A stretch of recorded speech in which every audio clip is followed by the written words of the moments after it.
je suis Clara Tepper, je réalise des films documentaires et je suis adhérente à l'ACID et j'ai fait cette année partie du comité de programmation pour l'ACID Cannes. Voilà. Donc moi je suis Viken Arménian, je suis aussi de l'ACID et j'étais aussi dans le comité de programmation de l'ACID cette année et je suis réalisateur plutôt de fiction. Moi c'est Alix, je suis étudiante en BTS audiovisuel. Ricardo. Exactement. Que je connais bien. Et on s'est rencontrés parce que j'ai fait un stage à Transpalcam. Ah, c'est vrai. J'étais au workshop. Et on s'est vu à ce moment-là. Exactement. Mais enchantée. Non. Moi, c'est Mélodie Sissou et je suis étudiante en scénario à Paris. Et je suis réalisatrice de documentaires et de fiction. Et voilà. Et tout commence par là, il faut écrire des histoires. C'est ça. Voilà. Et moi, je suis Jean-Yves Martin. Je suis expert produits et solutions chez Sony.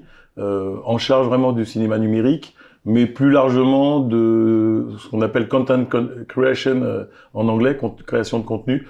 Donc tout ce qui de près ou de loin concerne les caméras, les moyens de production et les workflows qui utilisent des produits Sony ou qui nécessitent de mettre en place des infrastructures, virtuelle production et autres, voilà, me concerne. Et donc du coup, je suis impliqué un petit peu dans toutes ces histoires. Donc tout ce que vous faites m'intéresse beaucoup en fait. Donc vous nous avez parlé, je crois, de New Line, c'est ça? Non, on a, alors oui, voilà, c'est Sony depuis quelque temps, on a complètement refondu notre gamme et notre offre de caméras pour justement la création de contenu. Et c'était un petit peu hétéroclite il y a une dizaine d'années, avec des caméras petits capteurs, des caméras moyens capteurs, des caméras grands capteurs. Tout ça était un petit peu sectorisé par application. Et du coup, on a décidé à un moment donné de réunifier tout ça derrière une bannière marketing, mais qui a une réalité technique fondamentale derrière. Et on l'a appelé Cinema Line. Et Cinema Line, c'est une grande famille qui inclut tout ce qui est grand capteur. Donc le grand capteur, ça commence par la PSC, puis ça finit par le full frame. Évidemment, dans le full frame, on trouve tout ce qui est Super 35, etc. C'est inclus dedans. Et donc, on a tout repensé notre gamme de caméras autour de ce concept-là. Et ça va de FX30, une petite caméra voilà, très pratique et dans un format APS-C en 6K, jusqu'à la V10-2 et dernièrement la Burano là, qui vient de sortir en février. Et donc, tout ça, maintenant, a un ADN commun qui est la monture E, que vous connaissez bien. Donc il y a une offre d'optique maintenant, waouh, vous pouvez choisir ce que vous voulez, quoi. Vous avez une offre d'optique super étendue. Donc la monture, le format full frame 24-36 qui est le format emblématique de la photo, donc c'est quelque chose qui parle aux photographes, aux chefs opérateurs. Et le dernier point, c'est la cohérence colorimétrique. Et ça, c'est très important parce que quand vous tournez avec différents appareils, différents boîtiers, et que vous voulez, par exemple, raccorder tout ça en post-production, et quand vous êtes au niveau de l'étalonnage et que vous devez lisser tout ça et faire que tout ça soit bien cohérent avec un temps de travail qui est artistique et pas galère technique pour essayer de matcher des couleurs qui veulent pas, ça, c'est la garantie que quand vous pouvez taper dans n'importe quel produit de cette gamme, et vous allez mettre ça en post-production, ça va se poser dans la timeline, et vous allez révéler vos couleurs exactement là où elles sont, sans être obligé de se dire « Ah oui, mais là, c'est telle caméra, c'est telle séance couleur, faut que je fasse une lutte technique, il faut que je rajoute en node. » Et après, vous êtes dans un casse-tête où vous y passez des heures et des heures en post-prod. Pour ceux qui ont déjà produit ça, ils savent peut-être de quoi je parle, ça commence à être compliqué. Et au final, vous faites un compromis parce que c'est pas complètement possible de tout matcher. Là, avec cette offre-là, vous y allez tranquille et vous pouvez tout matcher. Il n'y a pas que moi qui le dis, il y a aussi tous les grands chefs-op qui utilisent de l'alpha pour faire de la photo jusqu'à la Venice pour faire des longs métrages. Je me suis présenté. Non, ça c'était la première question. C'était la première question, effectivement. Voilà. Donc après, dans cette gamme-là, vous connaissez bien Alpha, bon, c'est ce qui se fabrique le mieux. Vous connaissez FX6, évidemment, parce que c'est la caméra qu'on voit partout ici à Cannes. J'étais agréablement surpris de voir que derrière tous les pieds, sur les épaules des cinéastes, il y avait pratiquement tout le temps une FX6. Ça, c'était plaisant à voir. Et dernièrement, la dernière née, en février, la Burano, qui est une espèce de synthèse de cette offre-là. Voilà. Et donc maintenant, si vous me parlez un petit peu de ce que vous faites et de vos projets, on peut peut-être trouver quelle est la meilleure solution et la meilleure caméra. Si moi je vais me lancer, je préfère laisser Clara commencer. Voilà. Alors moi j'ai une Sony FS7 Mark II je crois. que j'ai en fait, à la fin de mes études en cinéma, j'ai décidé d'acheter une caméra parce que moi je fais du coup des films sur du long terme et où j'ai besoin d'avoir mon matériel pour pouvoir aller faire des repérages ou même des tournages sans forcément dépendre d'un producteur ou de la location de matériel. Donc je me suis beaucoup interrogée sur quelle caméra acheter. Et c'est là que j'ai découvert la Sony FS7, dont j'ai vu qu'elle avait été pensée vraiment pour le documentaire et en s'appuyant notamment, enfin que la conception avait été pensée avec les témoignages de pas mal. Il y a une histoire d'ailleurs sur la création de cette FS7, si on a un moment, je peux vous en parler. Bah, allez-y. Oui, la FS7, c'est vraiment une histoire absolument extraordinaire parce que vous vous rappelez du 5D, quand Canon a sorti le 5D, bon, 5D, c'est un appareil photo qui a commencé à pouvoir faire de la vidéo de façon un petit peu crédible, quoi, que des choses qu'on pouvait manipuler ensuite en post-prod, etc. Donc ça a créé un engouement sur le grand capteur, l'effet photo, la gestion du bokeh, sur toutes ces choses-là. Et nous, on avait du demi-pouce, du 2/3 de pouce, on avait aussi du 35 mm, mais F55, F65, des trucs pas accessibles. Et eux, Canon arrivait avec un truc, voilà, c'était facile à utiliser. Enfin, c'était un appareil photo, donc c'était manipulable. En budget, ça rentrait très bien dans ce que vous faites. Et nous, on regardait passer les trains. Sony, on voyait nos ventes. Bah, un désamour pour les caméscopes d'épaule, un désamour pour les caméras demi-pouce, etc. Et par contre, vraiment un effet de mode sur le grand capteur. Waouh! On prend le bas de combat, on fait un projet on s'est dit, on va faire le 5D Sony. Et puis, ce 5D Sony, quand on a commencé à regarder comment on allait le vendre, comment on allait le marketer, personne n'était trop chaud pour faire copier-coller en faisant mieux et moins cher. Parce que l'idée, c'est d'être plus performant. Et si on fait quelque chose de concurrent, il faut le vendre au même prix ou un peu en dessous pour gagner de la part de marché. Donc, personne n'était trop chaud dans le monde pour aller sur ce terrain-là. Et là, on s'est dit, mais non, l'ADN de Sony, c'est une caméra. Nous, on sait faire des caméras. Notre savoir-faire, c'est la caméra qu'on met à l'épaule, etc. Et c'est comme ça qu'on est parti de cette idée de rentrer sur ce marché avec une caméra qui n'était pas si chère que ça, en fait. Était chère, mais un 5D, si tu rajoutais l'audio, si tu rajoutais les accessoires, la baseplate, les polir, le machin, t'en avais rapidement pour 10 000 €, quoi. Et donc l'idée, c'était de se fixer sur ce truc-là, mais d'avoir quelque chose dans un sac. Hop, tu prends, tu mets à l'épaule, t'as une poignée, t'as tout le commodo, et tu peux partir en mode un peu rock'n'roll, un peu nomade, faire des belles images. C'était ça qui t'a séduit? Oui, complètement. Et justement, moi, je voulais pas que ce soit un appareil photo, je voulais vraiment que ce soit une caméra. Et je voulais que ce soit une caméra qui soit effectivement, portable à l'épaule, de manière, que ce soit pensé aussi pour ça, ce qui est le cas de la FS7. Et donc ça a collé parfaitement et j'ai fait un film ensuite pendant 5 ans avec. Et l'image est très belle. Bah oui. Et on fonctionnait avec 2 objectifs. Donc l'objectif de base que Sony vend avec le zoom, dont le seul défaut est qu'il n'ouvre pas beaucoup. C'est ça, F4. On a changé, depuis on en a qui ouvrent plus. On ouvre un 4 maintenant. Ouais. J'ai appris ça, ouais. Mais bon, moi j'ai celui-là et on a aussi acheté un petit objectif Canon pour le coup, bien sûr. qu'on Avec utilisait un adaptateur. avec la bague et qu'on utilisait en basse lumière, donc c'était assez idéal et très pratique. Et à ce propos, c'est là que c'est en lançant la FS7 qu'on a fait la poignée, la fameuse poignée grip. Et là aussi, c'est une histoire ça, parce que quand on a voulu donc créer cette caméra et son ergonomie, du coup, on s'est dit on va pas le faire sans les opérateurs. Donc on a fait un tour du monde, un peu caché, avec une société qui nous a fait avec différentes poignées. Il y avait une dizaine de poignées, de design, et on a fait essayer à des gens comme vous, des gens qui ont l'habitude d'être sur le terrain, de travailler rapidement, etc., jusqu'à ce qu'il y en a une qui soit validée par une majorité de gens. Et croyez-moi, mais c'est la même design qu'on a fait il y a 7 ou 8 ans pour la FS7, qui aujourd'hui,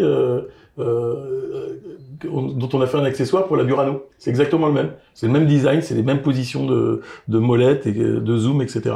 Et ça tient toujours la route. 7 ans après, ce truc-là, ce design-là, ça marche encore. Super cette poignée. Ouais. C'est vrai que ça permet une assise sur l'épaule et de faire des mouvements de caméra qui tiennent la route complètement. Et quelle est la taille de la FS7? Un peu volumineuse. La caméra en tant que telle, elle fait ça. Par rapport à une Canon, donc c'est le double. Ouais, c'est un peu plus volumineux, mais c'est ce qui permet le maintien aussi sur l'épaule. Évidemment. Et même, parfois moi je la prends en point et elle marche très bien aussi. Est-ce qu'il y a la poignée sur le dessus? Oui. Ouais, alors donc ça c'était la première gamme qu'on a fait et qui était encore dans cet esprit où on a développé ça. Et puis, mais on avait quand même créé la monture à l'époque. Donc c'est la FS7 qui a un peu lancé ça, qu'on a ensuite suivi avec les Alpha, qui ont suivi en monture. Et c'est comme ça que CinemaLine est né. Et dans le haut de la famille CinemaLine, on a réuni aussi notre gamme de caméras cinéma de prestige, donc Venice 2 maintenant, et Burano. Et cette famille-là, on l'a appelée Cinealta. Donc elle fait quand même partie, parce qu'elle est quand même montureur. Même si elle est PL, ça se démonte, et derrière la monture PL, vous avez le montureur. Donc si vous avez déjà vos optiques, vous prenez, je sais pas, vous avez l'occasion d'utiliser une Venice. Et on en a une pour ça d'ailleurs chez Sony France. On a une Venice 2 dont on se sert pour faire des tests et des essais. Donc, profitez du fait qu'on s'est rencontrés. Et si vous avez besoin de faire, je sais pas, un petit bout d'essai avec une Venice pour le fun, parce que c'est pas forcément une caméra qu'on peut louer facilement sur des projets. Enfin, ça dépend du budget du projet, mais voilà, ça nous fera plaisir de vous la prêter quelques jours pour, Avec plaisir. voilà, pour déjà sensibiliser à cette caméra et puis voir ce que vous pouvez faire avec. J'imagine que dans vos projets, vous êtes aussi tous très impliqués aussi au niveau de la post-prod. Vous êtes impliqués au montage et vous êtes impliqués à l'étalo, non? Alors oui, bien. Alors moi c'est un peu, je suis dans une démarche assez différente de Clara parce que moi je me fie beaucoup au chef opérateur. Donc je n'ai pas de caméra, je ne filme pas moi-même. Dans mon cinéma, l'image est plutôt le résultat d'un dialogue qui vient entre moi et le chef opérateur. Et le choix de la caméra dépend aussi beaucoup des envies du chef opérateur qui me montre des caméras différentes. Pour le moment, les films que j'ai réalisés, je les ai réalisés avec des Alexa à chaque fois. Donc et des optiques plutôt anciennes. On mélangeait une Alexa avec des optiques des années 70, souvent. Que vous pouvez faire avec une Venice. Voilà. Et donc, donc moi, mes connaissances techniques sont plutôt limitées. Et c'est plutôt dans un certain type de recherche d'images de fiction. Je vais souvent chercher une image, on va dire, pas très naturaliste, où je me méfie beaucoup des lumières blanches, du côté blanc, donc j'ai plutôt tendance à vouloir chercher des images plutôt nocturnes. Je filme plutôt du noir. Donc, plutôt des basses lumières. Plutôt des basses lumières. Voilà. J'ai aussi quelque chose à vous raconter là-dessus. On vous laisse. Voilà, ça, c'est aussi quelque chose alors ça, c'est vraiment lié à la technologie du capteur. Et chez Sony, on a cette expertise parce qu'on fabrique des capteurs numériques depuis, alors en solide, donc en version composant solide, parce qu'avant ça se faisait en tube, parce qu'il y a des tubes électroniques. Et quand je suis arrivé chez Sony, il y a fort longtemps maintenant, en 1987, c'était le tout début des capteurs CCD, mais vraiment le tout début. Et c'était pas terrible. Et depuis ce temps-là, tous les 4 ans, on fait une amélioration majeure des fonctionnalités des capteurs. On les a vraiment améliorés et c'est vraiment ce rythme de 4 ans.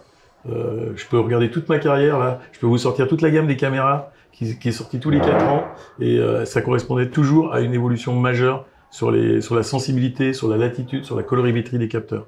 Et ça c'est quelque chose qui est dans l'ADN de Sony. On fabrique nos composants, on fabrique nos capteurs, et on a une équipe de recherche et développement qui est toujours dans l'amélioration par rapport à ce qu'on sait faire. Mais pour pouvoir le faire, il faut produire. Il faut une usine. Il faut produire des quantités pour que les process industriels permettent d'avoir des coûts. Parce que faire des capteurs pour envoyer sur Hubble, sur les télescopes spatiaux, machin, bon, il suffit de mettre beaucoup d'argent, on en fait 1 ou 2 et c'est fait. Ça, à la limite, on en pète 10, on en réalise 1, c'est pas grave, c'est le projet, c'est scientifique, c'est comme ça. Mais faire des capteurs industriellement fiables et qui sont au max des performances de ce qu'on peut faire, il faut une usine, il faut produire. Parce que c'est comme ça qu'on améliore les processus de fabrication et c'est comme ça qu'on améliore les fonctionnalités, les performances des composants. Et ça, c'est quelque chose qui chez Sony, c'est comme la loi de Moore en informatique, tous les 4 ans, on y a droit. On a une nouvelle fonctionnalité.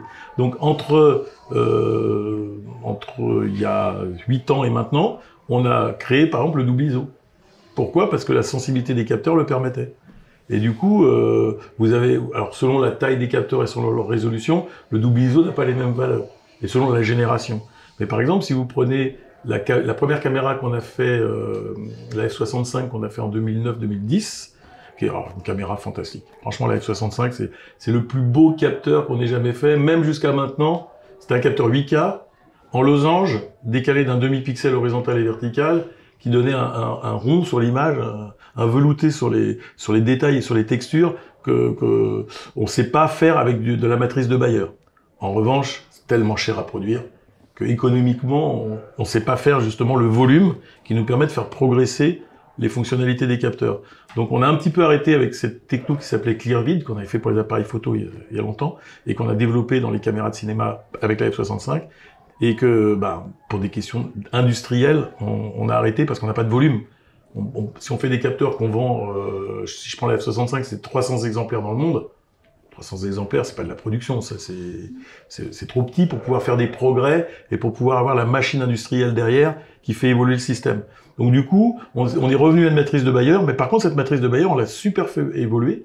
On est monté en résolution. Donc, déjà, on a changé le format, on est passé de Super 35 à full frame. Là-dessus, on a augmenté la résolution. En fait, non, on a gardé la résolution en augmentant la surface. Donc ce qu'on savait faire en finesse d'image en Super 35, quand vous passez en full frame, eh ben, il faut passer de 4K à 6K si vous voulez pas perdre en résolution. C'est une logique, c'est une règle de 3. Et donc c'est pour ça que la première Venice, elle est sortie en full frame 6K, qui a un piqué d'image équivalent à une F65 4K Super 35. Le piqué est le même. On n'a pas changé le piqué. On n'a pas dilué. On a gardé la finesse qu'on avait avec une F55, on l'a gardé avec la Venice. Vous avez arrêté de la produire, F55? Oui, c'est un produit qui a été arrêté avec la nouvelle logique de basculer sur le full frame qui inclut le Super 35.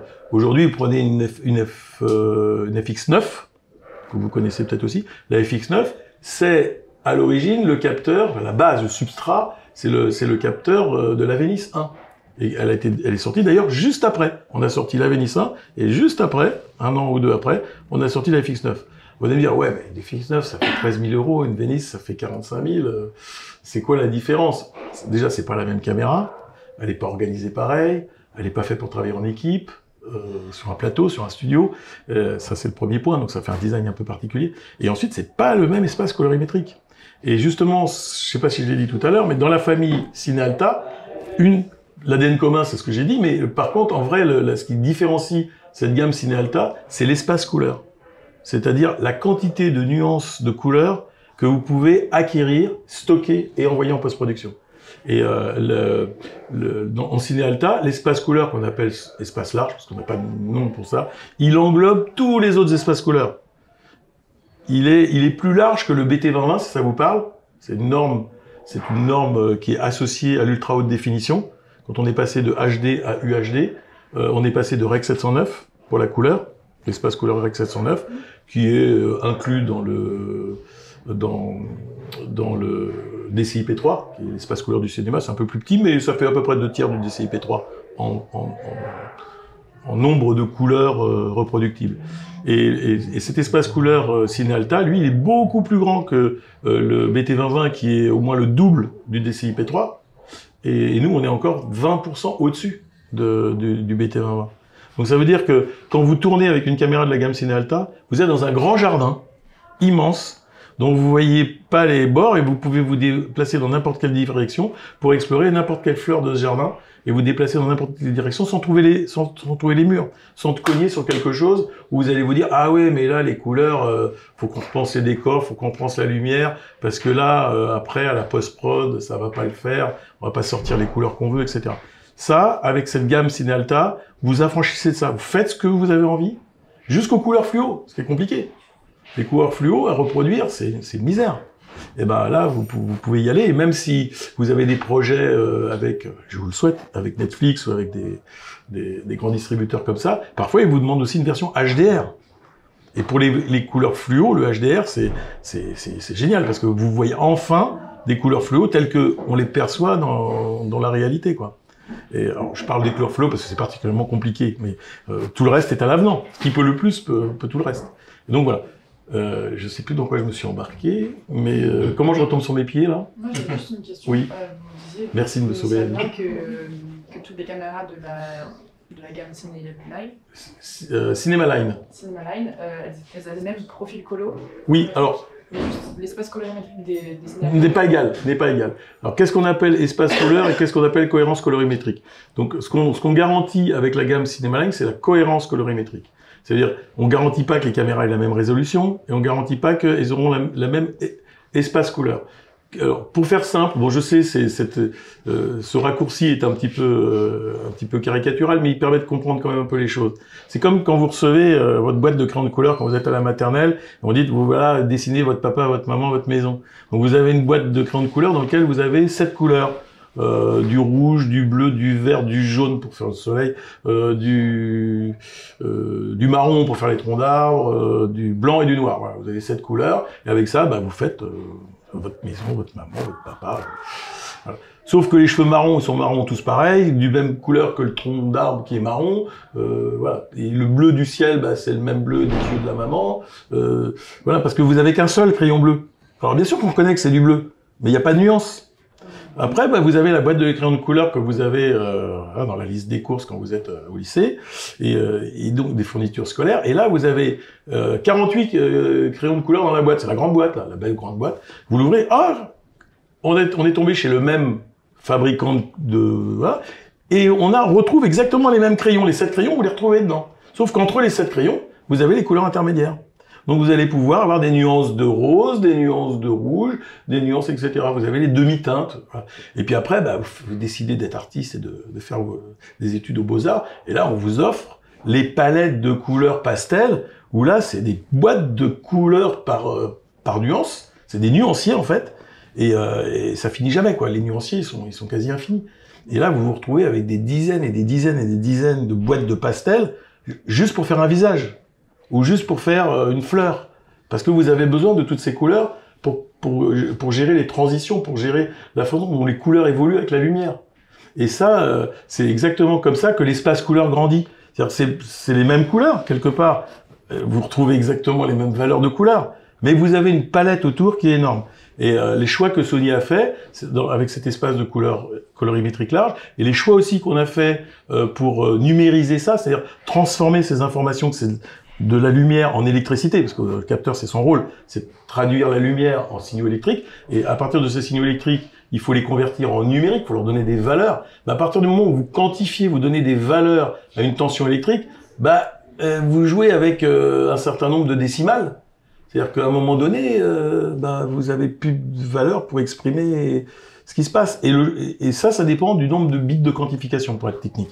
Et le nombre de bits de quantification vous donne la précision avec laquelle vous allez convertir une tension électrique qui est analogique. C'est une valeur qui est infiniment précise, au bruit près. Et là, on y reviendra sur le double ISO après. Et au bruit près. Et donc, du coup, nous, on a décidé chez Sony de dire, on triche pas. On a 16 stops de dynamique, on a un espace couleur super large. Donc, ils nous font des millions, ou même des milliards de combinaisons entre le rouge et le vert et le bleu, pour exprimer la palette de couleurs. Et c'est comme ça qu'on a décidé d'être en 16 bits, linéaire, c'est-à-dire qu'on n'a pas de courbe, on triche pas, on compresse pas. Ce qui sort du capteur, c'est purement converti sur 16 bits. 16 bits, ça fait 65 et quelques mille valeurs par couleur. Donc 65 000 quelque chose pour le rouge, pour le vert et pour le bleu. J'ai fait le calcul pour vous, ça fait 280 milliards de nuances de couleurs dans l'espace couleur Sony. 280 milliards. Je vous rassure, l'œil cerveau, lui, il perçoit plus de 300 milliards de couleurs. On sait les différencier. Alors, sauf qu'on ne sait pas l'articuler, on ne sait pas le dire. Mais notre œil, notre cerveau, on voit plus de 300 milliards. Donc, c'est encore plus. Mais 280 milliards, on n'est pas loin, quoi. Et de toute façon, il n'y a pas de système de projection, il n'y a pas de système de visionnage qui permet de le reproduire aujourd'hui. On est un petit peu encore à la recherche de la technologie qui va permettre d'exprimer tout ça. Mais on se rapproche. Avec les normes BT 2020, là, on s'en rapproche. Alors, pour faire le pont avec votre activité, parce que je vais vous laisser quand même un peu la parole, pour faire le pont avec votre activité, ça a quand même une résonance, parce que aujourd'hui, les télés, les belles télés que vous voyez, qui sont marquées HDR, super couleur, enfin, bon, c'est marketing, c'est le truc grand public, mais peu importe, ils focus sur cette fameuse norme UHD BT 2020. C'est-à-dire que quelque part, il faut être capable d'aller vers ça. Aujourd'hui, on n'y est pas encore, mais on s'en rapproche quand même diablement. Puisque une belle télé Sony, par exemple, des derniers modèles, on est quand même à 75-80% du BT2020. C'est pas mal. Et en dynamique, on est à 1000 nits, donc on est à 10 fois la lumière que ce qu'on savait faire avec une télévision standard il y a encore 7 ou 8 ans. Donc, des producteurs comme Netflix, maintenant, demandent de sortir des projets en SDR, et en HDR. Parce que le SDR, le standard Dynamic Range, c'est fait pour le 709, ce qui se fait aujourd'hui. Et puis le HDR, ça marche aussi avec le HD, ça marche aussi avec le BT2020. Et donc, quelque part, on va vous demander aussi de produire pour ça. Donc, si vous n'avez pas les rushs suffisamment riches pour pouvoir aller dans cette direction-là, ben, vous n'allez pas exprimer aussi bien ce qu'on attend. Voilà. Alors, vous allez me dire, et vous auriez raison, mais on n'a pas besoin de ça forcément pour raconter une histoire. Parce qu'en réalité, le choix de l'artiste, c'est dans la palette de couleurs, de choisir les quelques couleurs qui expriment ce qu'il veut dire. Il n'a pas besoin de tout. Oui, mais nous, en tant que fabricants, on vous offre tout. Et après, vous pouvez choisir. Voilà. Je ne sais pas si ça fait sens pour vous, mon explication, si c'est un peu technique ou quoi. Mais bah, c'est ce que j'avais déjà un peu raconté chez Transpacam. Mais j'essaye de le dire avec une projection qui vous permette à vous de vous approprier ça et puis ensuite de choisir la caméra. Je reviens sur la gamme des caméras, parce que c'est ça qui va vous guider pour choisir votre caméra. Si on prend dans la gamme, par exemple, une FX3 et une FX6, qui sont les caméras d'entrée de gamme, on a privilégié plutôt la sensibilité. Donc on a fait un capteur de grande taille, puisqu'il fait partie de la famille des full frame, mais on l'a limité à 4K. Du coup, les photosites sont plus gros, du coup, il y a plus de lumière qui passe, et du coup, ils sont plus sensibles. Et la double base ISO, elle est 800, 12008. Et donc, pour vous, pour vos projets de nuit, là, à la limite, une FX6, c'est idéal, parce qu'avec une bougie ou une allumette, vous racontez votre histoire, sans être obligé de dépenser du bilan carbone, pour pouvoir rééclairer, contrebalancer, mettre des contres, parce qu'à un moment donné, il faut quand même amener un peu de lumière, sinon vous voyez rien de ce qui se passe, vous êtes dans le bruit, et c'est franchement moche. Donc ça, c'est l'avantage des caméras 4K grand capteur, FX6, FX3 par exemple, d'avoir cette sensibilité qui va vous rendre service. Après, quand on monte FX9, où on est en 800-2005, on est un petit peu moins sensible, mais on est mieux résolu. Et du coup, on a un peu plus d'informations dans les noirs, et en post-production, même si on a un petit peu plus de grains, on va pouvoir dégrainer, et comme il y a de l'information, ça va le faire. Et puis après, quand on passe carrément en Venice, là, on est en RAW, on est en 16 bits, on est vraiment proche du capteur. Et là, en post-prod, bah, c'est le grand jardin dont je vous parlais tout à l'heure, quoi. Vous êtes dans ce grand jardin, et c'est temps libre, vous faites ce que vous voulez. Vous êtes roi du monde. Et moi, c'est une erreur de ma part d'avoir pensé que la FX9 était la continuité de la FS7. Non, pas du tout. C'est juste que entre-temps, par rapport à ce que je disais, on a fait des progrès sur les capteurs. Donc, ce qu'on savait faire en Super 35, en FS7, ben maintenant on sait le faire en full frame, voilà, avec une résolution équivalente, parce que la résolution de la FS7 et la résolution de la FX9, c'est la même. Et l'ergonomie de la caméra, elle est plus ou moins similaire aussi. La renommée ? L'ergonomie. Ah oui, alors là, franchement, on n'a pas changé de l'équipe qui gagne. Ce qu'on avait fait, le boulot d'écoute et de création de la FX, de la FS7, ça nous a vraiment guidé pour faire la FX9. Non, vous avez complètement raison. C'est ça qui nous a guidés. Par contre, entre-temps, on avait fait la FS5, oui. Un petit peu plus tard. Et bah, la FS5, c'est une caméra 4K, et donc pas, le capteur est 4K et pas 6K. Voilà, donc un petit peu plus sensible aussi. Voilà. Et on a inventé à ce moment-là le neutrale densité variable, le filtre neutre variable. Vous travaillez plutôt en basse lumière, donc ça vous sert moins. Mais pour ceux qui travaillent dans lumière variable, donc en extérieur, etc., le neutrale densité variable, c'est un truc unique chez Sony. Ça permet de gérer les variations de lumière sans toucher à l'iris. Vous choisissez votre pose, donc vous choisissez votre bokeh, vous choisissez votre effet de profondeur de champ, et s'il y a des variations de lumière externe, c'est le neutrale densité variable qui vous les absorbe. Et ça, c'est magique, parce que ça vous permet de tourner en reportage, par exemple. En fiction, c'est moins utile, honnêtement, puisqu'en fiction, vous écrivez des scènes, vous les posez, vous tournez quand la lumière est bonne. Et puis voilà, action et ça démarre. Quand on est en mode un peu reportage, docu, magazine, un peu plus... C'est pas ce que je fais non, c'est pas ce que vous faites, d'accord. Mais, pour ceux qui font ce type de... peut-être plus imprévu. Voilà, ou simplement vous avez choisi un environnement en extérieur où il y a des nuages qui passent, etc. Oui. Si vous voulez pas faire on coupe, on recommence, on coupe, on recommence, il y a ce système-là qui permet quand même de gérer ça avec une très très grande efficacité. Et c'est tellement efficace qu'après on nous a reproché dans la FS7 que pourquoi vous l'avez mis dans la FS5 on l'avait pas inventé. On l'a inventé pour la FS5. Du coup, on a fait la FS7 Mark II. Et on l'a réintégré. Vous avez quoi, vous Mais avez je crois que j'ai la FS7 FS7 Mark II parce que justement, ce dont vous parlez, je crois que moi je l'ai sur Oui, dans ces cas-là, vous avez la Mark II. C'est parfait. Et toi, donc, Sarah, comment est-ce que tu as opéré ton choix de caméra à l'époque? Justement, alors moi je savais vraiment que je voulais pas d'appareil photo et que je voulais pas de 5D. Et justement, c'était la grande époque où tout le monde voulait un 5D. Moi, c'était clair que non. Et je savais que j'allais être amenée à avoir sûrement un tournage au long cours et dans des conditions pas forcément évidentes. Et moi, j'ai été très peu formée à la technique et même au fait de filmer parce que j'avais plutôt fait des études en écriture et en réalisation. Mais que je pouvais être amenée à filmer sur mes projets. Et c'est de voir justement tout ce travail d'enquête que vous aviez mené auprès de cinéastes et notamment de documentaristes qui m'a convaincue. Je suis allée essayer la caméra et j'ai vu aussi à quel point elle était intuitive et ergonomique, justement, à quel point elle était...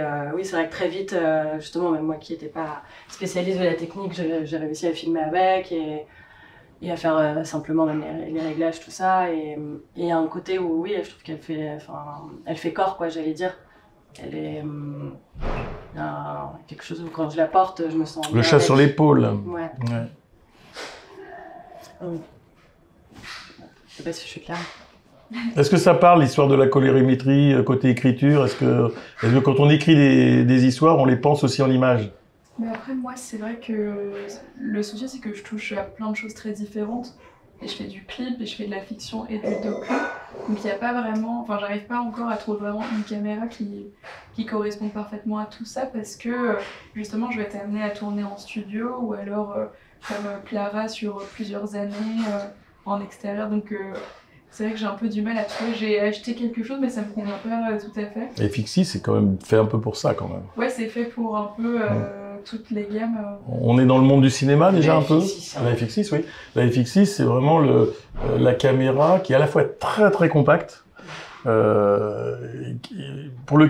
qui a déjà un capteur de dernière génération, qui a aussi une plateforme d'enregistrement dernière génération. On n'a pas parlé du log 3, mais c'est une très belle courbe qui permet aussi d'aller en post-prod avec beaucoup d'informations. On n'est pas en RAW, mais on est quand même dans quelque chose qui est très très riche en informations. Donc ça, c'est assez efficace. Et d'ailleurs, la FX6 a une sortie RAW en standard.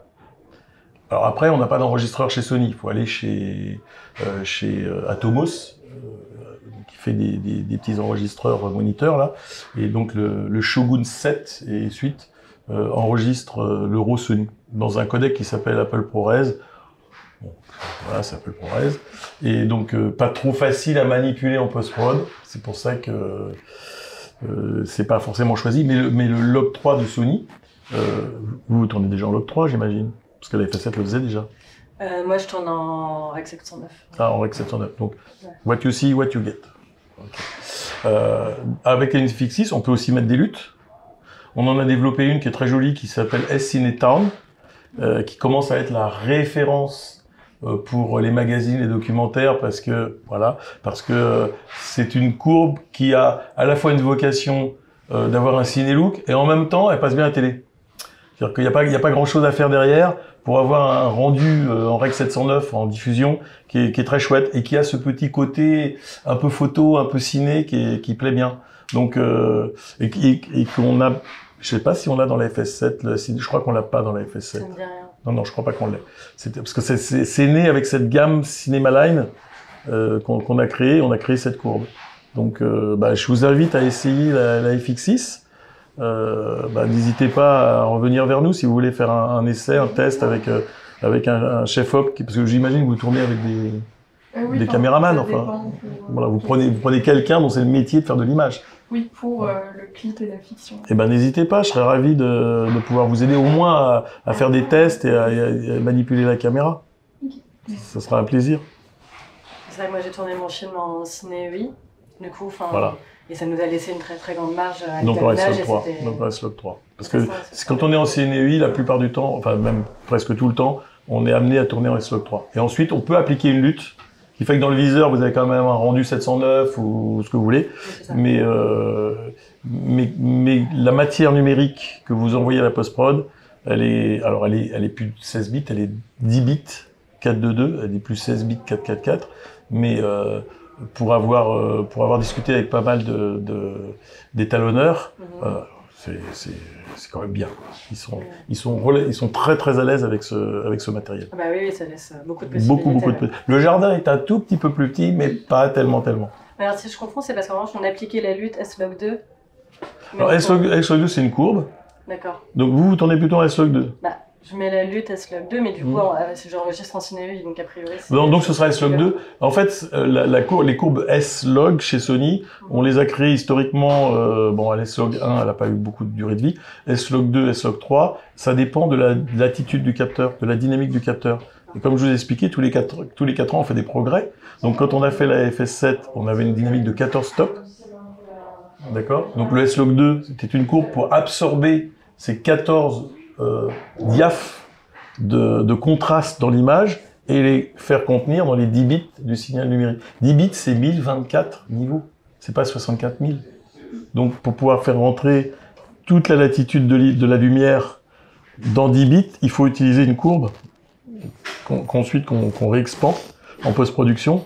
Et cette courbe, elle a été calculée pour être la plus efficace possible sur 14 stops. Mais quand on est passé de 14 stops à 16 stops, la S-Log 2 ne marchait pas aussi bien. Elle était pas... Donc on a fait la S-Log 3. Mais c'est la même idée. C'est de pas faire de sacrifice sur la latitude du capteur à cause de la numérisation et de l'enregistrement. Voilà, le plein potentiel du capteur à l'enregistrement. Et c'est comme ça qu'on a créé la courbe S-Log 3. Voilà. Donc c'est possible que dans la FS7, ce soit du S-Log 2 et pas du S-Log 3. Mais ça change rien, c'est la même idée. Et ça vous permet de profiter de la totalité de la latitude de votre caméra. Mais bon, on s'est pas arrêté là. Donc maintenant, la FX9... Voilà. Oui, je serais arrêté de passer à la FX9. Oui, FX9, oui, ou FX6, je sais plus quel était le prix de la FS7, mais oui, par rapport à une FX9, c'était à peu près cohérent. À peu près dans les mêmes gammes de prix. Je crois que la caméra sans l'objectif, à l'époque, ça devait être 8 ou 9 000 euros. Ouais, alors la FX9 un peu plus cher, c'est plutôt 13 000. Mais Oui, c'est ça, c'est que les modèles alpha, par exemple les Alpha 7 III, c'était pratique avec ça, c'était pas non plus ultra cher. Voilà, c'est ça. Et moi j'avais plus tourné avec ça parce que ça me permettait de jouer un petit peu avec tout, mais... C'est pas faux. C'est pas faux. Mais ils font partie de la famille, hein, quelque part. Ils sont dans la même lignée. C'est du grand capteur, full frame. Le truc, c'est qu'ils ont les premiers alpha n'avaient pas l'espace couleur. Les derniers, oui, les FS7 Mark III sont alignés en colorimétrie sur la gamme Cinema Line. Donc, tourner avec un alpha aujourd'hui, ça pose pas de problème à la post-prod pour matcher les images avec une Venice, par exemple. D'ailleurs, il y a des grands chefs opérateurs et opératrices qui ont fait des tests. Le test, je sais pas s'il existe encore sur le site de l'AFC. Il faudra peut-être chercher un peu sur Internet, voir si vous le trouvez. Il y a Caroline Champetier et Inès Tabarin qui, il y a 3 ans ou 4 ans, ont fait... C'était pendant le Covid. Je me souviens, ça a été épique. Donc ils ont fait des tests comparatifs entre FX9, Venice et qu'est-ce qu'il y avait ? On avait une 3e caméra. Et FX6, FX9 et Venice. Et la FX3 n'était pas encore sortie. On n'avait pas encore ce modèle-là. Mais bon, la FX3, c'est la même image que la FX6. Donc ils ont fait des tests à Louis Lumière. Mais vraiment des tests avec du bracketing, avec des carnations différentes pour avoir un registre d'images qui en post-prod peuvent révéler ou pas des choses. Et ce qui devait arriver arriva, l'ordre est respecté, Venice numéro 1, FX9 numéro 2 et FX6 numéro 3, mais pas sur les poses classiques, quand l'image est correctement posée, quand vous avez fait votre lumière pour la sensibilité de la caméra, il n'y a pas de grosse différence excepté les textures. Parce qu'entre une FX9 à 6K et une FX6 à 4K, on voit bien que la finesse des textures est un petit peu différente. Il faut les chercher, hein. Il faut les chercher en post-prod, il faut zoomer, voilà. Si vous avez l'image classique, vous le voyez, enfin, sur un petit écran, vous le voyez pas. Il faut le voir en projection sur un grand écran. Et donc, bon, bah, on a vu. Par contre, quand on allait chercher dans les basses lumières, ce qui vous intéresse particulièrement, les éclairages à la bougie, avec des forts contrastes, de l'image latérale avec beaucoup d'ombre, etc. Là, ben, on voit bien que Venice s'en sort vraiment très bien. FX9, pas mal. Et FX6, alors en sensibilité, pulvérise les deux autres, parce qu'elle est beaucoup plus sensible. Mais en grain, ben, voilà, quand on débruite, c'est pas tout à fait le même résultat. Et ça, là, vraiment, typiquement, c'est là où il faut que les chefs opérateurs et les gens de post-prod se parlent, parce que et même les réalisateurs, parce qu'à un moment donné, quand vous allez aller en post-prod, dire, mais tu peux pas me dégrainer ça, parce que voilà. Et il va dire, bah ouais, mais tu veux quoi après, parce que on va perdre ça, le talonneur, il va vite vous dire où sont vos limites. Et le problème, c'est que le tournage, il est fait, quoi. Donc vous n'allez pas refaire le plan. Donc, que si vous l'avez anticipé et vous avez choisi la bonne caméra pour le bon plan, vous n'aurez pas ce problème en post-production. Vous allez pouvoir aller dans la direction où vous voulez. Et c'est un petit peu mon travail d'expliquer ça, justement, pour que les bonnes décisions se prennent au moment. Après, il y a des cas particuliers où vous achetez votre matériel et vous avez besoin d'avoir quelque chose qui soit assez polyvalent pour votre goût, pour le goût des images que vous avez. Pour vous, c'est peut-être un peu différent parce que comme vous n'avez pas de matériel et vous pouvez choisir à chaque projet le matériel, vous pouvez réimaginer et avoir cette discussion avec les gens de post-prod, les chefs opérateurs, à condition qu'eux-mêmes soient sensibles à ça. Et donc voilà, notre rôle à nous, Sony, c'est d'expliquer ce qu'on a fait pour que les bons choix soient faits, quoi. Et dans la gamme, il y a forcément quelque chose qui colle à vos projets, forcément. Oui, et puis ça peut être intéressant aussi d'orienter un chef opérateur qui peut-être parfois est habitué à travailler avec une certaine caméra. Ouais.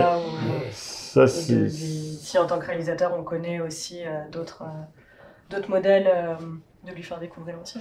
Alors c'est vrai aussi que sur un tournage, tu me dis si je me trompe, on n'aime pas le risque. Hein. Oui, on n'aime pas le risque. Oui. Donc quand t'as un duo chef opérateur assistant qui dit cette caméra je la sens pas parce que je la connais pas, donc t'es sûr que tu veux y aller avec celle-là, donc c'est à nous fabricants de caméras de faire des objets qui soient intuitifs, ce que vous avez dit tout à l'heure, qui soient intuitifs et qui soient pas compliqués à gérer. Et puis c'est à moi de faire mon travail d'expliquer comment on les utilise. C'est un peu mon job. Nous, dans la programmation, si je ne me trompe pas, on a un film, justement un film en basse lumière, un film entièrement de nuit, qui s'appelle Un pays en flammes, de Mona Convert, qui a été tourné avec une Sony, je pense, si je me... FX6, je crois. Je ne sais pas laquelle. Je crois que c'est FX6, j'ai vu dans la programmation. Voilà, et c'est un film assez exceptionnel, hein, qui est presque entièrement dans les noirs. 1200, 12 800 ISO de sensibilité, c'est imbattable. C'est laquelle, pardon? Je pense que c'est la FX6, si je me souviens bien de la programmation. Après, vous parlez de sensibilité, mais vous dites aussi que le grain reste malgré une sensibilité élevée. C'est ce que vous disiez. Le grain, il dépend de la résolution du capteur. Oui. Il dépend de la façon dont vous avez posé. Alors, il y a aussi, excusez-moi, je vais parler pour les gens qui vont voir la vidéo. Quand on utilise une courbe S-Log 3, on tire beaucoup sur les basses lumières. C'est-à-dire la courbe, elle est très pentue au démarrage. Ça veut dire que si en post-production, vous devez retirer dessus parce que vous avez décidé de sous-exposer, par crainte de je sais pas quoi, de cramer, sous-exposer, on sait pas trop, donc on va se réserver de la marge. Et du coup, ce qui va se passer, c'est qu'en post-production, en S-Log 3, quand vous allez retirer sur le signal, il y a le bruit du capteur qui va apparaître. Et là, en FX9, il y a de la résolution. Si vous dégrainez, ça va bien se passer. En FX6, il y a moins de résolution. Si vous dégrainez, ça va un petit peu lisser les noirs. Vous allez perdre de l'information de détail, donc de la texture dans les très basses lumières. Mais ça dépend de l'histoire que vous racontez. Encore une fois, tout dépend de ce que vous racontez. Il y a pas de belle ou de laide image. C'est juste une image qui correspond à l'histoire qu'on raconte. Et puis surtout, qu'est-ce que vous voulez partager avec les gens qui vous regardent. qui regardent le film. Vous voulez partager un bon moment où on a le plaisir de voir des belles images avec une profondeur de champ qui vous raconte quelque chose, ou vous avez tourné avec n'importe quoi et puis la qualité elle est ce qu'elle est. Mais pour certaines histoires, quand l'histoire est intéressante, on s'en fout de la qualité. Ça n'a aucune importance. Vous êtes dans une magie d'une histoire qui se raconte et vous n'avez pas besoin de qualité d'image.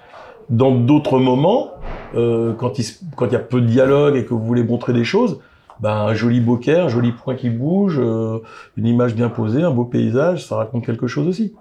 Et ça, là, il n'y a plus de technologie. Enfin, la technologie qu'on fabrique, nous, elle permet de faire tout ça. Donc après, il faut juste choisir le bon outil pour la bonne histoire à raconter. Après, il y a des histoires de budget. Il y a des histoires de budget, j'en conviens. Mais dans la gamme, il y a vraiment, dans la gamme entre FX30, qui est vraiment une caméra très très accessible, si vous devez choisir une caméra par rapport à ce que je comprends de ce que vous me dites, si vous devez choisir une caméra, regardez donc la FX30. La FX6 est très bien, mais elle coûte 6 000 €. La FX30, elle est plutôt 2 000 €, donc on respire un peu, quoi. Côté budget, c'est plus facile. C'est de la PSC, donc c'est quand même un peu photo. C'est du plus petit capteur, c'est un peu plus facile pour faire le point. Donc il y a même besoin d'assistants, machin, mise au point et tout. Il y a des systèmes de mise au point chez Sony qui sont super performants. Le système de détection de profil humain, détection de visage, détection d'œil et point sur l'œil, c'est absolument imbattable. Enfin, et encore une fois, je le dis sans flagornerie parce que c'est ce que les utilisateurs nous disent. Hein. Ils ont testé plein de choses et ils disent voilà, avec Sony, il n'y a pas de problème. Le point. Là, on était hier soir avec Mathieu David Cournot, qui est chef opérateur à l'AFP et qui est mandaté par l'AFC, pardon. J'ai dit AFP, on coupera, c'est AFC. Et donc Mathieu David est le photographe officiel de l'AFC. Donc il m'a demandé si je pouvais prêter un alpha. Et c'est lui qui a fait toutes les photos de Cannes. Il est venu à la soirée, il continue à faire les photos. Et il m'a dit voilà, est-ce que tu peux me prêter un Alpha 7 S3 ? Je vais faire des photos, je vais faire des vidéos. J'ai besoin d'un truc un peu mixte. Voilà. Et le FX30, la FX30, c'est une caméra appareil photo. On est déjà un peu à l'articulation entre Alpha, la gamme des appareils photo, qui font aussi un peu de vidéo, et la FX3 qui est vraiment déjà une caméra, mais en format photo, quoi, un format plutôt boîtier. Donc honnêtement, la FX30, ça a cette flexibilité, et la FX30 est cohérente par rapport à tout ce que j'ai dit en couleur, etc. Elle reste cohérente dans l'environnement Cinema Line. Donc ça, c'est quelque chose à regarder. Et si, pareil, si tu veux avoir l'opportunité de tourner avec, j'ai mes collègues, ils reviennent, mes collègues de la photo, qui seront à Cannes en deuxième semaine. Et ils sont partis, là, ils vont revenir en fin de festival. Et on pourra éventuellement les rencontrer dans l'émission pour faire un test, les rencontrer, simplement les rencontrer. Mais je sais pas si j'ai répondu à ta question vraiment. Si, mais c'était juste comment. La question c'était juste. Ok, il y a une sensibilité, mais après, qu'est-ce qu'on fait avec la texture, le grain qui reste, parce que c'est un petit capteur, enfin, comparé à un Proxner. Mais après, oui, c'est une question. Alors, tu parles de la FX30 là ? Non, je parle de la FX6. La FX6, c'est le même capteur en taille. Hein. C'est juste la résolution qui est différente. Oui, ok, 4K et 6K pour la FX. Voilà, 4K pour la FX6 et 6K pour la FX9. Et voilà, et donc, du coup, au final, même si on a une haute sensibilité qu'on filme dans une droite, avec peu d'exposition, un peu de lumière, on a quand même du grain au final. Bah oui, oui, alors l'avantage, ouais, il faut que j'explique. L'histoire du double ISO, c'est une manière de solutionner élégamment le problème de la sensibilité avant qu'on tombe dans le numérique. C'est-à-dire qu'on est encore en analogique à la sortie du capteur. On amplifie des tensions électriques. On n'est pas en train de faire des multiplications avec des valeurs numériques et des calculateurs. On est encore dans le domaine de l'analogique. Et donc c'est comme si vous aviez deux pellicules. Une 100 ASA et une 500 ASA. Enfin, je dis n'importe quoi, mais 100 ASA, 500 ASA. Et c'est comme si vous changiez de pellicule dans la caméra. C'est vraiment l'émulsion qui change. Et ça change tout. Parce que quand on fait du gain en numérique, c'est-à-dire par calcul, c'est des marches d'escalier que vous grossissez, quoi. Donc, à un moment donné, entre deux valeurs, si vous faites une multiplication, vous passez de cette valeur à cette valeur, mais il n'y a pas de valeur intermédiaire. Vous faites un arrondi et donc il y a rien entre les deux. Et donc du coup, le bruit est dénaturé par le calcul. C'est plus un bruit naturel, c'est plus un bruit qui est psychovisuellement accepté et qu'on réjecte assez facilement d'ailleurs, on l'accepte assez bien. Il peut même être quelque part considéré comme quelque chose d'artistique qui texture l'image. Voilà, ça c'est analogique.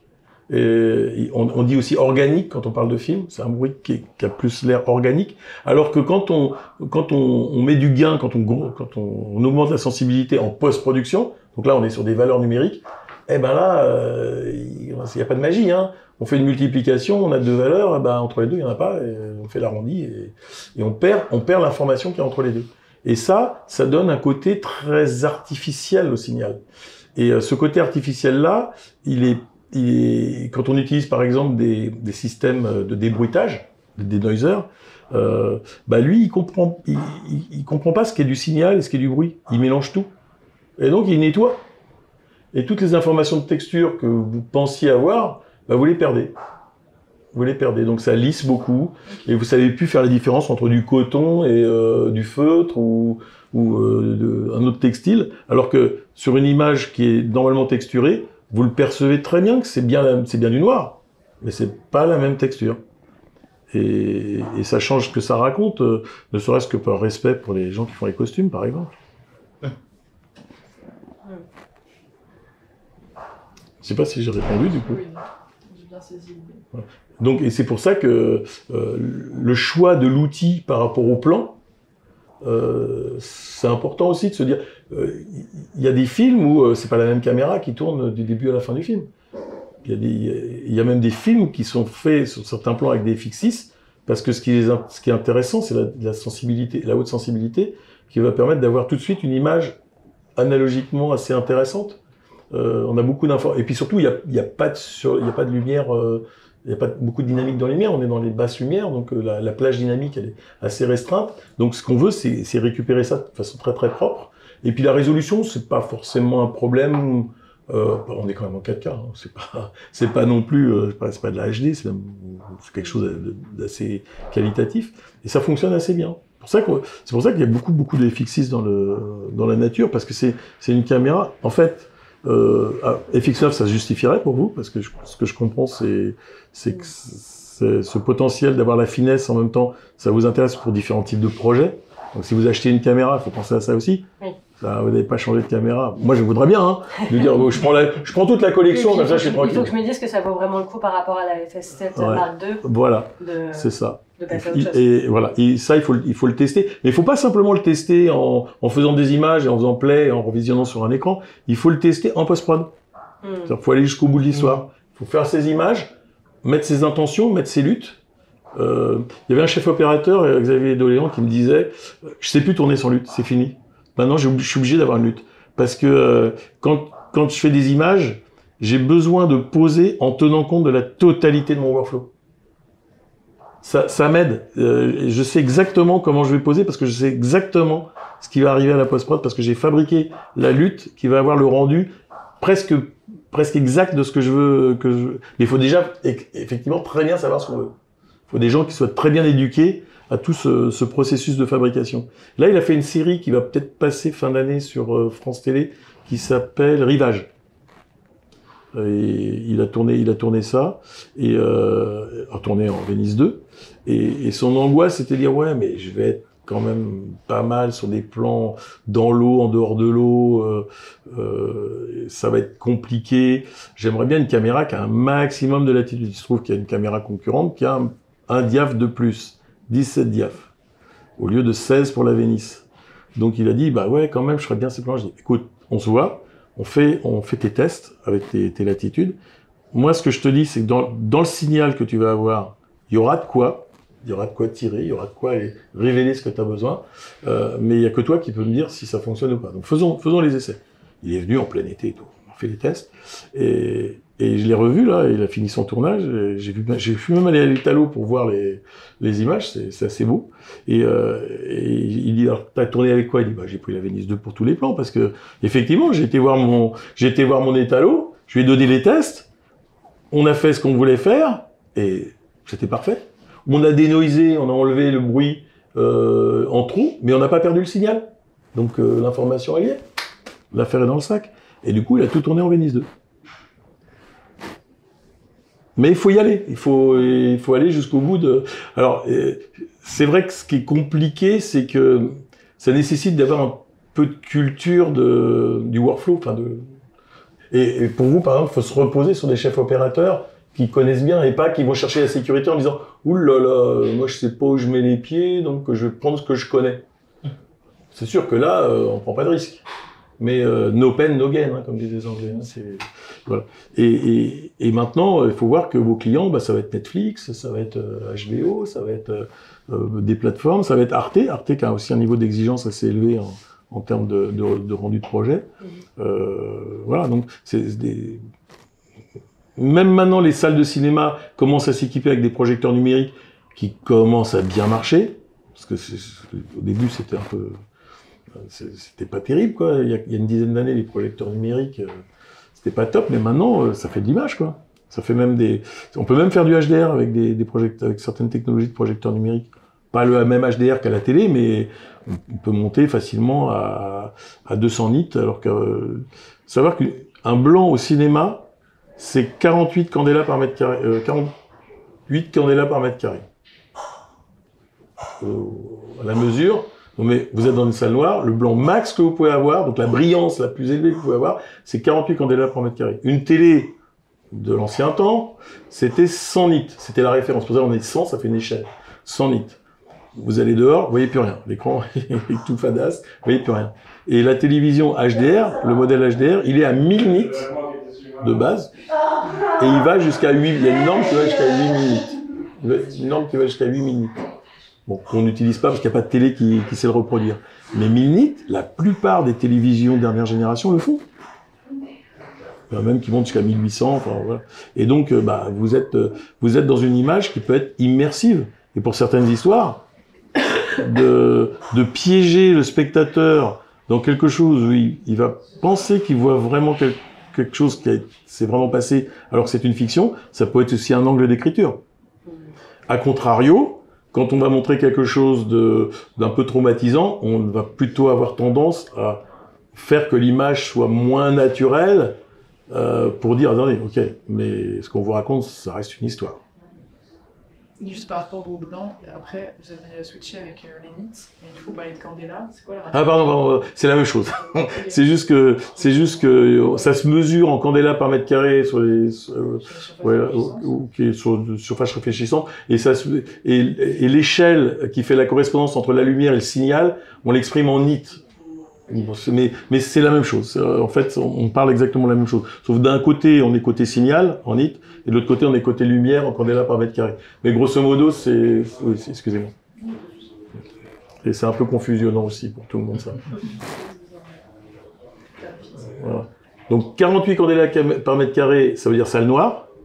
Si vous n'êtes pas dans une salle noire, l'image, elle n'est pas contraste, vous voyez rien. Donc, c'est le cinéma. Mais le cinéma est une expérience collective, intéressante. Donc il faut continuer à aller au cinéma. Et en revanche, quand on est chez soi, bah, on n'aime pas être dans le noir total. On a quand même un peu de lumière ambiante, un peu d'éclairage. Et là, monter à 100, 150 candélas par mètre carré, bah, ça rend l'image un peu plus confortable à regarder. Ah, bah, si vous avez par contre des questions sur ce que j'ai commencé à vous expliquer, c'est grand volontiers. Ah oui, si, je voulais quand même introduire la Burano. Voilà, qui est quand même le dernier fleuron de la gamme Cinealta. Donc on a fait cette caméra Venice 1 6K. Ensuite, 3 ans plus tard, presque 4 ans, comme par hasard, on a fait la Venice 2 à 8,6K sur la même surface. Et on a fait, donc là on vient de sortir, donc presque 3 ans et demi plus tard, donc on a presque 4 ans, on a fait la Burano, qui est en fait une caméra qui ressemble énormément à la FS7 et FX9. C'est extrêmement comparable en termes de volume, qui reprend par contre un peu le design de la FX6, mais un peu plus gros. Et en termes d'ergonomie, le soft, c'est de la FX6. Si vous connaissez une FX6, vous connaissez la Burano. Par contre, qu'est-ce qu'on a mis dans cette caméra? On a mis le capteur de la Venice 2 en colorimétrie, en résolution et en latitude. On a mis l'enregistreur RAW de la Venice 2 à l'intérieur du corps de la caméra dans le profil le plus économe, en light profil, ce qu'on appelle XOCN. Ce serait un autre sujet à traiter qui serait très intéressant, mais il faudrait 1 heure de plus. Mais on a des stratégies d'enregistrement qui sont extrêmement respectueux de la nature de l'image, tout en ayant des quantités de données extrêmement réduites. C'est-à-dire le facteur densité d'information, qualité exprimée, il est maximisé. C'est le maximum de ce que la technologie peut faire. Et ça, on l'a mis à disposition justement des gens qui font du reportage, du docu, et une Burano, c'est 25 000 €. Donc, bon, ok. Mais c'est une gamme de prix au-dessus. C'est une gamme, mais ça permet aussi d'avoir une palette de sorties, de distribution qui est beaucoup plus large. Alors, on peut jouer en distribution cinéma. Après, travail en équipe, c'est plutôt Venice. Travail en solo, c'est plutôt Burano. Mais au niveau du résultat, en post-production, ce sera exactement la même chose. Parce qu'on a vraiment pris le même cahier des charges. En revanche, comme on n'a pas d'assistant point, bah on a mis le système de la FS7 ou de la FX30 ou de la FX6 dans la Burano. Donc il y a le système de détection de visage, d'œil et points automatiques. C'est une caméra de la gamme Cinealta et de Cinemaline, donc elle a la monture, donc elle est compatible avec toutes les optiques motorisées, donc elle fonctionne. Et on a pris un truc qui est génial, qui est le stabilisateur optique 5 axes des Alpha, et on l'a mis aussi dans la Burano. Donc du coup, vous avez un Steadicammer intégré. Donc c'est ce que j'ai l'habitude de dire. La Burano, c'est comme une Venice 2, mais avec l'équipe technique à l'intérieur de la caméra qui dort, elle est là, et vous allumez pas, elle consomme rien, elle est là, elle est tranquille. Et puis quand vous en avez besoin, bah, vous les réveillez un par un ou pas, vous les paramétrez comme il faut, et ils font le job. Bon, après, si c'est pas le job que vous voulez, vous pouvez couper et revenir en manuel, il n'y a pas de souci. Vous pouvez mettre un vrai opérateur qui va faire le point, etc. Mais si vous en avez besoin, parce que vous êtes tout seul, c'est dans la caméra. Et ça, c'est vraiment magique. Et bon, alors après, ça, tout ça a un peu un prix. Mais ça se loue. Oui. Vous n'êtes pas obligé de toujours acheter. Vous faites beaucoup des projets. Moi, toujours. Enfin, de la production. Donc, voilà. Après, moi, je fais le point en manuel avec ma FS7. Hein. Bien sûr, mais c'est parce que ça exprime aussi, évidemment, mais parce que ça exprime aussi quelque chose. Quand vous faites une variation de points, par contre, des fois, vous galérez un peu. Puis vous refaites la prise parce que ça vous plaît pas. On se dit qu'on aime comme ça. Ouais, on dit, ouais, finalement, on la garde celle-là.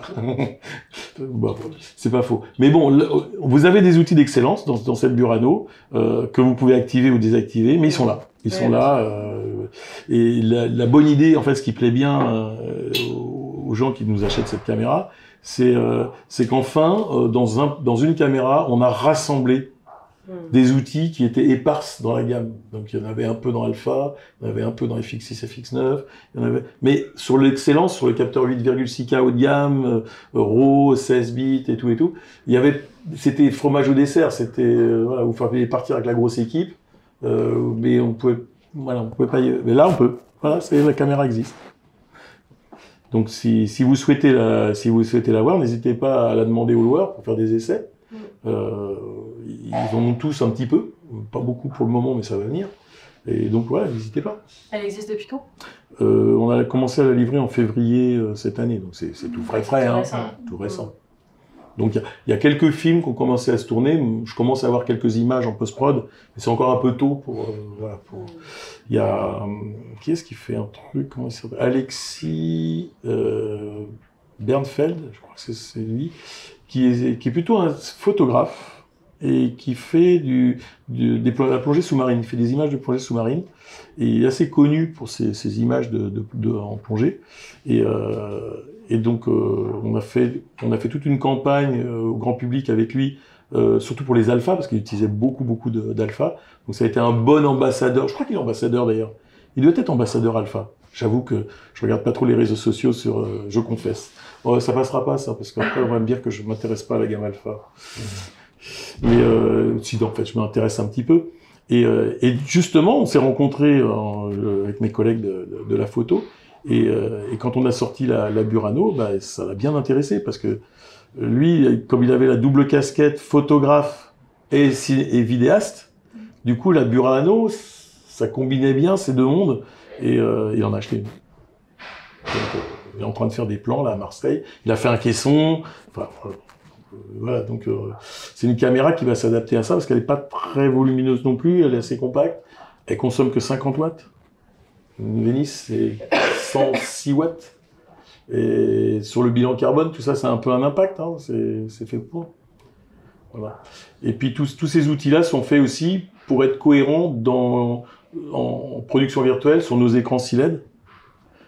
Sony développe une gamme d'écrans CILED qui s'appelle Verona. On reste toujours un peu en Italie, du côté de la lagune de Venise. Voilà, Verona, c'est Vérone, pas loin.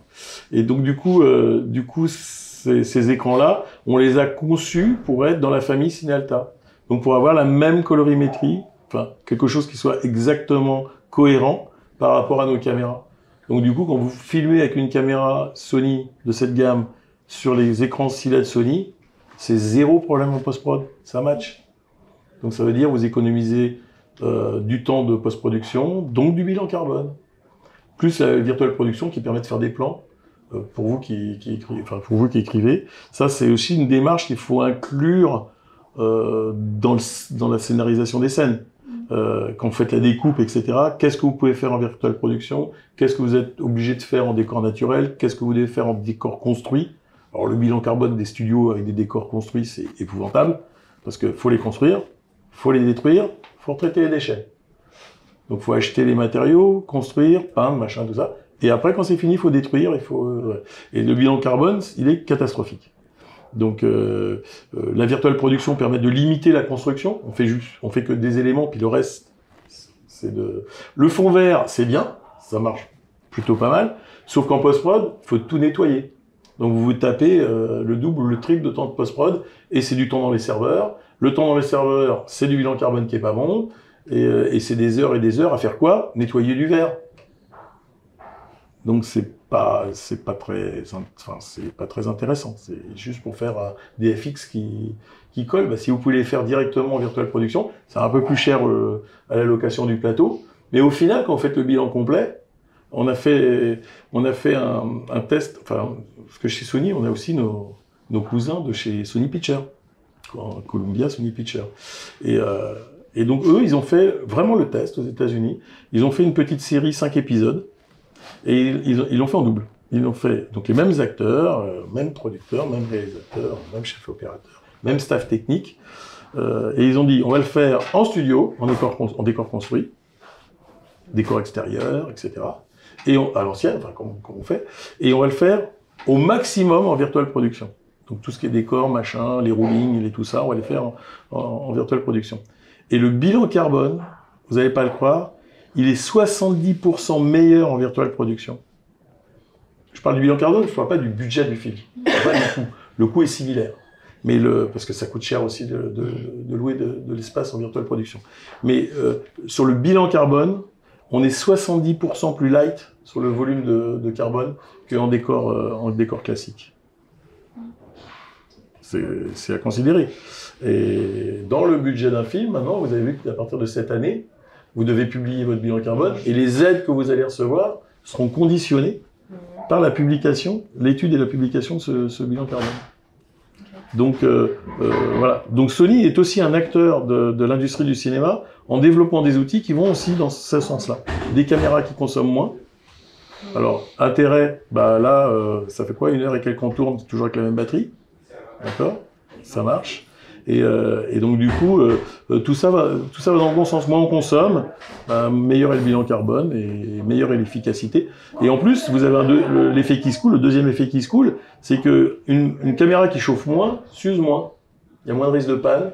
Et donc pour un loueur, c'est beaucoup plus intéressant. Il va moins avoir à gérer toute la problématique de maintenance et d'entretien de la caméra.